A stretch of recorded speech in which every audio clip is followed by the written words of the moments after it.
Hello and welcome to App Talks. I'm Andrew Godhelf with the AppExchange marketing team. App Talks is a series of conversations with Salesforce customers about how business apps from the AppExchange help improve business outcomes.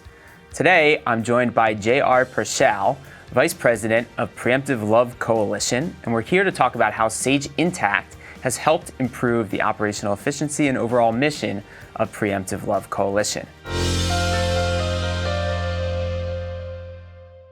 JR, thanks so much for joining me today. Thanks, Andrew. It's good to be here. So, Preemptive Love Coalition, it's an amazing organization, but for those in the audience who may not know what it is, can you give us a little background? Absolutely. Preemptive Love Coalition is at the headwaters of the refugee crisis in the Middle East, working in Iraq and Syria primarily. We deliver emergency food, water, medical aid to the front lines of people fleeing violence that are coming out of some of these conflicted areas. And then we stick around for the long term. It's this thing we call first in or fast in and last to leave.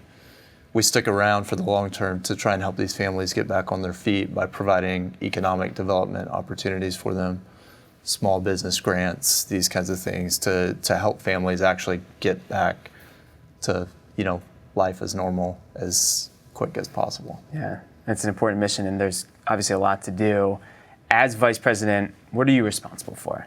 Absolutely. I help to facilitate basically everything that happens on the U.S. side of our organization. I help to lead our fundraising efforts and lead our communications team.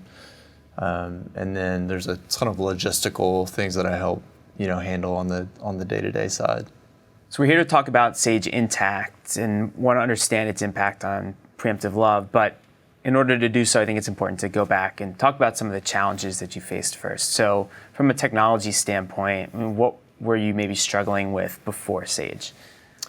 I think it's important for me to say here, over the last 4 years, the organization has been on this huge kind of growth curve. Our work has basically multiplied across every kind of statistical category that you could measure things on, whether that's people served, whether that's actual, relief items or businesses started for the people that we serve, whether that's money raised, whether that's money spent.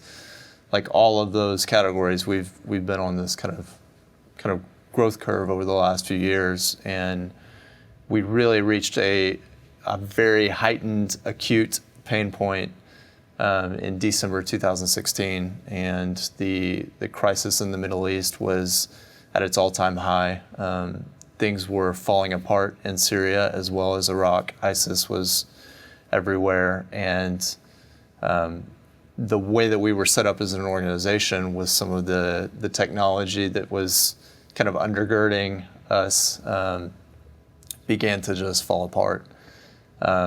As things were heightening in Syria, and we'd been working for a couple of months leading up to kind of things really, really reaching their height in Aleppo. When all of that happened, our donors responded in the most amazing way. They showed up online, making donations, and there was a 24-hour period in which we processed over 16,000 unique donations. Wow. And basically, when all of that happened, the CRM world and the accounting world fell apart under the weight of that kind of situation, mm-hmm. and that left us in a really interesting spot. It was amazing that people showed up the way that they did, and what it has allowed us to do, the lives that we're being able to change because of the way that people showed up, has been nothing short of amazing. But it created, at probably the worst time possible for us, the end of the fiscal year, December, high fundraising season. For most nonprofits, December is a time when people are making their charitable donations and all those kinds of things. And so for all of our systems to basically just stop functioning under the weight of everything that was happening, that's how we kind of got into this conversation. It was like, well, this is what happens when you try and grow things too fast and you're not prepared for it. So realizing that you may not be able to predict the next time that an influx of donations would come in like this, What was the process that you set out to find a new solution? Absolutely. So, we knew that day when all of this was falling apart, like, oh man, we've got this really big systemic problem that we're gonna have to deal with, and that's what got us on the hunt. That's what got us turned on to Salesforce. That's what got us turned on to Intacct, and using Sage Intacct, and kind of finally arriving at that decision. Yeah. And what were the big things that stuck out in terms of why Sage Intacct was the right choice for you? Absolutely. There's a lot of different things that go into that make Sage Intacct a fantastic solution. The open API architecture that it's built on is huge for us. The fact that custom dimensions and just the dimension structure in general, the way that it's set up to be able to do all kinds of reporting across all these different variables is huge for us and the way that we work and the way that we do things. The previous solution, if we wanted to get, if we've got a project that's, running across multiple years, and trying to surface different, what's billable, what's like internal, allocated, kinds of things, like all of this type of stuff, we didn't have any visibility to, or if we wanted visibility to it, we were going to spend hours and hours and hours to try and gain that kind of visibility, from an accounting perspective and just number crunching and all of that. And so I think those are the primary things that really led us to say that, Sage Intacct was going to be the solution that we were going to roll with. Now, once you made that decision, you weren't alone in trying to implement it by yourself, right? You had partners that helped. It might not have been impossible, but it would have been close for us to implement all of this on our own, much less do it really well and do it in a way that is designed to be able to handle the kind of the scope and the needs and the custom way that we're doing some of this. And so we've had two fantastic partners, both Vin Technology and Act 2 on the accounting side, to help us implement, kind of that two-way highway between Salesforce and Sage Intacct, and to get ourselves set up really well on the Sage Intacct platform. Yeah. Can you give me sort of a behind-the-scenes look of what it was like in these meetings and planning process through implementation? Sure. One of the things that we knew going into those meetings was like, here's all the things that broke.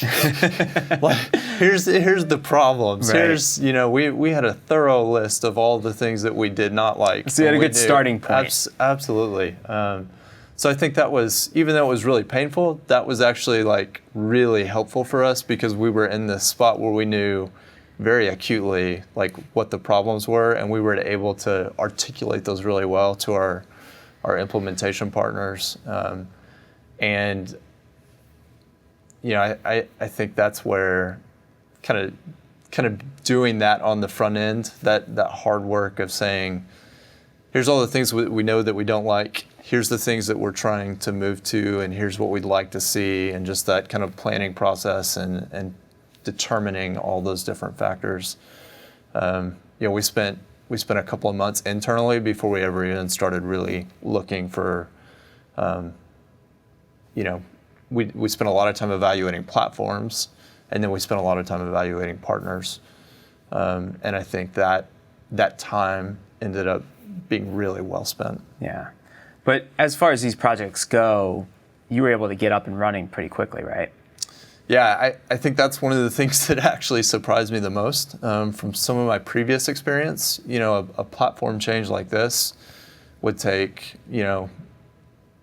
6 months, 12 months, in some instances, maybe you're talking about, 18 months or 2 years, depending upon what all it's got to be, from a planning perspective, what you have to account for and all that kind of stuff. And both the platforms, Salesforce and Sage Intacct, and then the partners with the expertise that Vin Technology brought to the table and that Act 2 brought to the table, and the way that they understand how to make all of this work, we turned the platform on in production in 5 months. Wow. So from beginning to, design, conceptual things all the way through to implementation. It only took us 5 months to turn it all around. It's incredible. It's so quick. What is the full scope of how Preemptive Love Coalition is using Sage Intacct? Man, today, the scope of what we're doing is it serves as our, accounting baseline. It's where we keep record of all the financial ins and outs and all of the different projects and all of those kinds of things. One of the things that I'm most excited about as it relates to Sage Intacct is where we're going to get to go in the future. Because of the way that it's built, we're going to be able to basically take our whole program methodology and the way that we're set up and be able to bring all of our statistical data in on top of the financial data now. And so we were thrilled with the way that, Sage Intacct does reporting and reports across dimensions and projects and accounts and all those kinds of things. But to be able to overlay all the statistical data from the life change that's happening, from the emergency relief, from the businesses that we're helping to get started in the Middle East, and the way that we're actually changing the trajectory of people's lives and getting to be a part of that, to be able to tell that story through an accounting platform is extremely exciting. Most people think of accounting as just, well, it's numbers and it's black and white, but when you start to be able to bring in all this statistical data, now you've got a story to tell. You've got something that's much deeper than just the numbers. Yeah, it's incredible. I mean, from an operational standpoint, are there things that you weren't able to do before Sage Intacct that now you're up and running and you're cranking on? Gosh, there's several of those things. One of them is just visibility to, so a great example is we have an annual meeting that we do every year. And at this annual meeting, one of the things that we've got costs, from all over the place that need to be reported against different dimensions. That kind of stuff was basically not worth our time to try and go back and actually do all of that previously. And now, because of the way that Sage Intacct is set up, it doesn't take a whole lot of work to actually be able to report against those different, those different internal allocations, the different, billing and all of that kind of stuff. Yeah.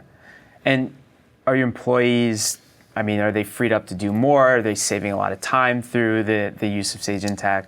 Yeah, that's a great question. There's a couple of points that I'd like to make as it relates to employees. One, the organization, part of this implementation has helped the organization to really grow. And one of the ways that it's helped us to grow is that we've been able to, when we had 16,000 donations come through in a 24-hour period, that's, if you're having to do manual journal entries for 16,000 transactions, that's actually 32,000 journal entries and, all this kind of stuff, that's a certain kind of manpower that takes. And this solution has allowed us to not have to hire that kind of manpower, but it's given us the ability to hire, more programmatic manpower that's actually helping us achieve our mission more so than, having to hire more, staff accountants or whatever to be able to deal with some of these influxes in this volume. So that's one way, it's helped our staff to grow in the most healthy way possible. Yeah. The other way is the amount of time that we save compared to the way that it was prior to the implementation it's just tremendous. I don't even know how to put, words to it, but things we're literally talking about shaving multiple hours a day off of things that we used to have to do because of the way that the system was set up. And so now it's actually allowed us to pour, even our accountants are getting, and our finance team actually gets to pour back into the mission of the organization. So they're looking for ways, how can we, with the different organizations that we partner with in the Middle East, how can we pour back into those organizations with what we've got built? How can we help provide better financials or better statistical data for those partners to help bring them along, to help raise their profiles in the countries where they operate? all those kinds of things. And so we're actually seeing, now our finance team is actually contributing to the core mission of the organization, not just from a bookkeeping perspective, but actually like helping to take part in life change for other people too. Yeah, it's just incredible when you think about, you've been talking about it, but this idea that the people in the back office and the technology that it's not on your website, it's not what you're talking about with donors and fundraisers at fundraising events, but that's having such a huge impact on things that are happening around the world.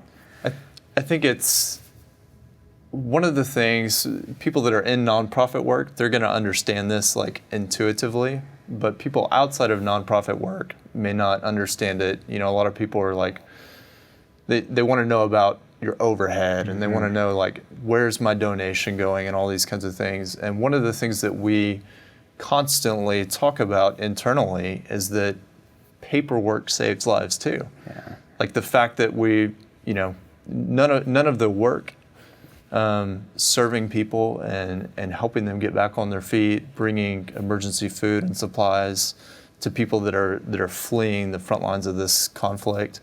None of that happens without great financial management, without great donor management on the back end, and so the paperwork saves lives too. Yeah, absolutely.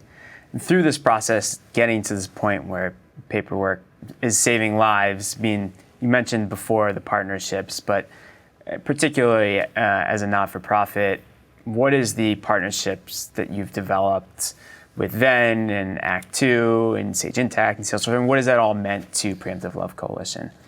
I think I said this a little bit earlier, but the fact that we found the right partners has just been absolutely huge for us.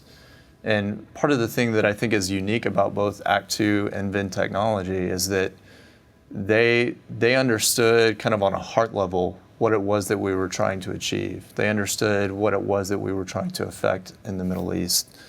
They understand all of the nuance. They took the time to get educated about what we do. And that made those partnerships that much more valuable because now it's actually a relationship that we have with people. It's not just this financial transaction, we give you this and you give us that kind of thing. This is an actual relationship that we've built, and so we can pick up the phone, we can make those phone calls, we can send emails and get immediate responses, and I just can't speak highly enough about how important the partnership aspect of this. If you're not an expert on one of these platforms, you need an implementation partner that can really help you do it well. Yeah, we talk about technology all the time, but at the heart of it, it's a people business that we're in. That's right. One of the ways we like to wrap up on App Talks is by sharing a little peer-to-peer advice. So what have you learned through this process that you'd like to share with our audience who may be going through something similar? There's probably two things that I would say. One of them is really do your homework. Really spend time getting that game plan together. Really understand what it is that you're trying to achieve before you ever set out on this kind of adventure, so to speak. And the second thing that I would say is it's really critical that you choose the right partner. It's important that you spend time vetting the people that you're going to work with because it's not always going to be fun. It's not always going to be everything's going to go smooth and perfect, and there are going to be bumps in the road. And it's important that that partnership, those organizations that you've chosen to work with, it's important that you've got a solid foundation and relationship there to build on. And that's what we found in Venn Technology and Act 2. Yeah. Well, JR, it's an amazing story, but an even greater mission that your organization is working to achieve. So I just want to thank you for coming on and telling your story on App Talks. Andrew, it's been a privilege. Thank you so much for having us. And thank you for joining us on another episode of App Talks.